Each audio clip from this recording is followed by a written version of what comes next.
నమస్తే, నేను మీ జర్నలిస్ట్ రవిచంద్ర. ఆంధ్రప్రదేశ్లో కూటమి ప్రభుత్వం తీసుకొచ్చినటువంటి మెడికల్ కాలేజీల ప్రైవేటీకరణ పైన జగన్మోహన్ రెడ్డి గారు చేసినటువంటి కోటి సంతకాల సేకరణ అనే ఏదైతే పిలిపించారో దానికి ప్రజల నుంచి సామాన్యుల నుంచి కూడా విశేషమైనటువంటి స్పందన వచ్చింది.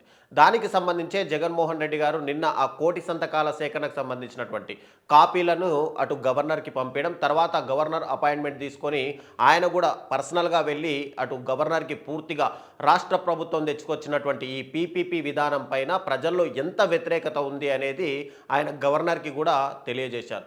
అయితే ఇక్కడ గవర్నర్కి తెలియజేయడం ఒక ఎత్తు అయితే, ఇక్కడ రాష్ట్రంలో జరుగుతున్నటువంటి ఏదైతే ఈ పీపీపీ విధానం పైన అటు నరేంద్ర మోడీ కూడా దృష్టి పెట్టినట్టుగా తెలుస్తుంది. అంటే రాష్ట్ర ప్రభుత్వం తీసుకొచ్చినటువంటి ఈ పీపీపీ విధానం పైన ప్రజల్లో తీవ్ర వ్యతిరేకత ఉంది అని చెప్పి ఇటు కూటమి ప్రభుత్వం పైన వచ్చినటువంటి, అంటే మెయిన్గా టీడీపీ తీసుకున్నటువంటి ఈ నిర్ణయం పైన అటు నరేంద్ర మోడీ కూడా ఎంక్వైరీ చేస్తున్నట్టుగా అయితే మనకు స్పష్టంగా తెలుస్తుంది. ఎందుకంటే ఈ పీపీపీ విధానం పైన టోటల్గా చూసుకుంటే కనుక జగన్మోహన్ రెడ్డి గారు ఇచ్చినటువంటి పిలుపు ఒక ఎత్తు అయితే, ప్రధాన ప్రతిపక్షంగా ఆయన ఈ ఎజెండాను తీసుకొచ్చారు. ఆయన తీసుకురావడానికి ముఖ్య రీజన్ ఏంటంటే, జగన్మోహన్ రెడ్డి గారు మొదటి నుంచి కూడా సంక్షేమ పథకాలపైన ఎంత దృష్టి పెట్టారో విద్యా వైద్యం అనేది కూడా సామాన్య ప్రజలకు ఖచ్చితంగా దొరకాలి అనే విధంగా ఆయన యొక్క డ్రీమ్ ప్రాజెక్ట్ అనే చెప్పుకోవచ్చు. దాంట్లోనే ఇటు నాడు నేడులో చూసుకుంటే కనుక విద్యా వ్యవస్థను మొత్తం కూడా ప్రక్షాళన చేసుకుంటూ అటు ప్రైవేట్ స్కూళ్లకు ధీటుగా స్కూళ్ళని నిర్మిస్తూ వచ్చింది ఒకవైపు, మరోవైపు అటు తండ్రి ఆశయాలకు అనుగుణంగా ఆరోగ్యశ్రీని కంటిన్యూ చేస్తూ అటు ప్రభుత్వ హాస్పిటల్స్తో పాటు ప్రైవేట్ హాస్పిటల్లో కూడా ఉచిత వైద్యం ప్రతి ఒక్కరికి దొరకాలి అని చెప్పి జగన్మోహన్ రెడ్డి గారు కలలు కన్నారు. దాంట్లో భాగంగానే ప్రభుత్వ మెడికల్ కాలేజీలు వస్తే ప్రతి ఒక్క విద్యార్థి కూడా మెడికల్ విద్య చదవడంతో పాటు అటు ప్రైవేట్ సంబంధించినటువంటి హాస్పిటల్ల దోపిడీకి గురి కాకుండా ప్రభుత్వం, అంటే ప్రభుత్వ కాలేజీకి అనుబంధంగా ప్రభుత్వ వైద్యశాల ఒకటి వస్తుంది, ప్రజలందరూ కూడా అక్కడే వైద్యం చేసుకోవచ్చు, అన్ని రకాల ఫెసిలిటీస్ వస్తాయని చెప్పి జగన్మోహన్ రెడ్డి గారు భావించారు. ఆయన డ్రీమ్ ప్రాజెక్ట్గా తీసుకొచ్చినటువంటి 17 మెడికల్ కాలేజీలను చూసుకుంటే కనుక ఆల్రెడీ 2021 నుంచి 2022 మధ్య కాలంలోనే ఈ 17 మెడికల్ కాలేజీలకు కేంద్ర ప్రభుత్వం అనుమతి ఇవ్వడం, దాంట్లో 7 మెడికల్ కాలేజీలు పూర్తిగా ఇటు జగన్మోహన్ రెడ్డి గారు కంప్లీట్ చేశారు. మిగతా ఏవైతే 10 మెడికల్ కాలేజీలు ఉన్నాయో ఆ 10 మెడికల్ కాలేజీల్లో కూడా దాదాపు చాలా వరకు నిర్మాణాలు కూడా పూర్తయ్యాయి. కానీ ఇక్కడ కూటమి చెప్తున్నట్టు, ముఖ్యంగా తెలుగుదేశం పార్టీ ఎత్తుకున్న ఎజెండా ఏంటంటే, వైఎస్ఆర్సీపీ ఒక పనికి మాలిన పనులు చేస్తోంది, ప్రతి రంగంలోనూ పీపీపీ విధానాన్ని తీసుకొస్తే రాష్ట్ర అభివృద్ధి జరుగుతుంది అని చెప్పి ఇటు చంద్రబాబు నాయుడు చెప్తున్నారు.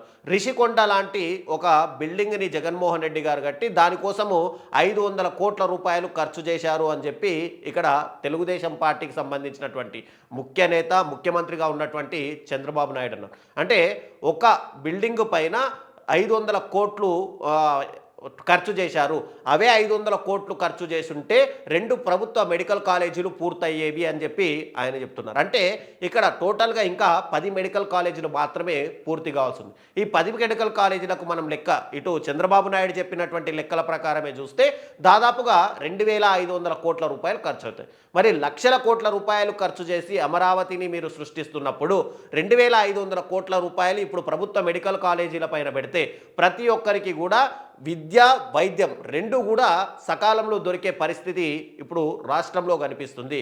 కానీ ఇక్కడ దీన్ని కూటమి సర్కారు, అంటే గతంలో ఎలక్షన్స్ ముందు కొంతమంది లబ్ధి చేకూరుస్తాము అని చెప్పి మాట ఇవ్వడం, వాళ్ళందరూ కూడా ఎలక్షన్స్ టైంలో తెలుగుదేశం పార్టీకి ఫండ్స్ ఇవ్వడంతో ఇక మెడికల్ కాలేజీలను వాళ్ళకు అప్పచెప్తామని మాట ఇచ్చిన సందర్భంలో వాళ్లకు ఖచ్చితంగా ఇవ్వాల్సిన పరిస్థితి ఇప్పుడు తెలుగుదేశం పార్టీకి వచ్చింది. కాబట్టి వాళ్ళకి ఇచ్చేస్తే కనుక తాము వచ్చే ఎలక్షన్స్లో కూడా పార్టీ ఫండ్స్కి కానీ లేదంటే ఎలక్షన్ క్యాంపెయిన్స్కి కానీ వాళ్ళ నుంచి మళ్ళీ డబ్బులు తీసుకునే అవకాశం ఉంటుంది అని చెప్పి ఇక్కడ తెలుగుదేశం భావించింది. కానీ జగన్మోహన్ రెడ్డి గారు ఇలా ప్రజాపోరు అని చెప్పి లేదంటే కోటి సంతకాల సేకరణ అనే ఒక కార్యక్రమాన్ని తెస్తారు అని చెప్పి ఇక్కడ తెలుగుదేశం పార్టీ ముఖ్యంగా ఊహించలేదనే చెప్పుకోవచ్చు. అప్పుడు మెయిన్గా జగన్మోహన్ రెడ్డి గారు ఈ ప్రజాపోరు కానీ కోటి సంతకాల సేకరణ చేయడంతో ఇక్కడ తెలుగుదేశం పార్టీలో కూడా ఒక వణుకు పుట్టిందనే చెప్పవచ్చు. అందుకే ఆ పార్టీకి సంబంధించినటువంటి సీనియర్ నాయకులు ఒక్కొక్కరు కూడా బయటికి వస్తూ ఇక్కడ పీపీపీ విధానం పైన ప్రభుత్వం పైన వ్యతిరేకత వచ్చింది, దీన్ని గనక మనం మానుకోకపోతే రాబోయే రోజుల్లో ప్రభుత్వం కూలడం ఖాయము అని చెప్పి ఇక్కడ ఆల్రెడీ టీడీపీకి సంబంధించినటువంటి సీనియర్ నాయకులతో పాటు ద్వితీయ శ్రేణి నాయకులు కూడా ఆలోచిస్తున్నారు. కేవలం చంద్రబాబుకు ఆయన తనయుడు లోకేష్కి భయపడి కొంతమంది నాయకులు నోరు తెరవకపోయినా కూడా దాదాపు టీడీపీ పార్టీలో కానీ అటు కూటమిలో ఉన్నటువంటి జనసేన భారతీయ జనతా పార్టీలో కూడా ప్రతి ఒక్క నాయకుడి అభిప్రాయం ఇదేగా తెలుస్తుంది. కాబట్టి ఇప్పటి వరకు మనం ఒక్కసారి ఈ పీపీపీ విధానం పైన వ్యతిరేకత స్టార్ట్ అయినప్పటి నుంచి మనం ఒక్కసారి చూస్తే కనుక ఎక్కడా కూడా పవన్ కళ్యాణ్ స్పందించటం లేదు. ఎందుకంటే ఆయనకు కూటమిలో స్థానం రాబోయే రోజుల్లో లోకేష్ కనుక ముఖ్యమంత్రి అయితే పవన్ కళ్యాణ్ కూటమి నుంచి బయటికి వచ్చే అవకాశాలు ఉన్నాయి. కాబట్టి ఇప్పుడు పీపీపీ విధానం పైన ఆయన ఒక రకంగా సానుకూలంగా కనుక స్పందిస్తే ఆయన రాష్ట్ర ప్రజలకు ఒక విలన్గా మారే అవకాశాలు ఉన్నాయి. కాబట్టి పవన్ కళ్యాణ్ కూడా మాట్లాడలేదు. ఇక భారతీయ జనతా పార్టీకి సంబంధించినటువంటి నాయకులు కూడా ఎవరూ మాట్లాడలేదు. ఎందుకంటే చంద్రబాబు నాయుడు యొక్క విధానాలు కానీ చంద్రబాబు నాయుడు యొక్క కార్యాచరణ కానీ తెలిసినటువంటి బీజేపీ నాయకులు మొదటి నుంచి కూడా తెలుగుదేశం పార్టీకి దూరంగానే ఉంటొస్తున్నారు. ఎందుకంటే 2014 ఎన్నికల సమయంలో కూడా చూసుకుంటే ఎన్డీఏ కూటమిలో భాగంగా ఉన్నటువంటి చంద్రబాబు నాయుడు తర్వాత మోడీకి దూరంగా ఉంటూ ఎన్డీఏకు దూరంగా ఉంటూ తాను సపరేట్గా బయటికి వచ్చి ఢిల్లీలో జంతర్ మంతర్ వద్ద కూడా కేజ్రీవాల్ ఆధ్వర్యంలో జరిగిన ధర్నాలలో కూడా మోడీని ఆయన కుటుంబాన్ని కూడా అవహేళనగా చంద్రబాబు నాయుడు మాట్లాడారు. ఇప్పుడు జగన్మోహన్ రెడ్డి అనే ఒక వ్యక్తిని ఓడించడానికి 3 పార్టీలు కలిసి కూటమిగా ఏర్పడాల్సిన పరిస్థితి వచ్చింది.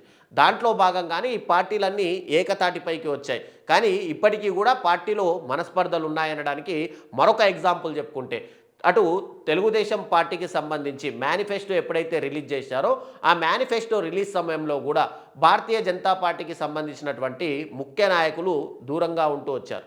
ఎందుకంటే ఇవి అమలు కాని హామీలను చంద్రబాబు నాయుడు ఇస్తున్నాడు అని చెప్పి వాళ్ళకు కూడా తెలుసు. ఖచ్చితంగా త్వరలోనే ప్రజల్లో వ్యతిరేకత వస్తుందని చెప్పి భారతీయ జనతా పార్టీకి సంబంధించినటువంటి నాయకులు కూడా భావిస్తూ వచ్చారు. ఇక మోడీకి కూడా చంద్రబాబు యొక్క మనస్తత్వం ఎలాంటిదో మొదటి నుంచి తెలిసిన వ్యక్తి. కాబట్టి ఇప్పుడు ఈ పీపీపీ విధానం పైన కూడా అటు ప్రజల్లో వ్యతిరేకతనే కాదు, అటు జగన్మోహన్ రెడ్డి గారు తెచ్చినటువంటి పిలుపు మేరకు సిపిఐ సిపిఎం లాంటి పార్టీల్లో కూడా చలనం వచ్చింది. భారతీయ జనతా పార్టీకి కూడా లోపల అంతర్మదనంలో కొనసాగుతుందని చెప్పుకోవచ్చు. ఎందుకంటే జగన్మోహన్ రెడ్డి గారు అనుకూలంగానే వ్యవహరిస్తూ అటు కూటమికి దూరంగానే భారతీయ జనతా పార్టీ నాయకులు ఉంటూ వస్తున్నారు.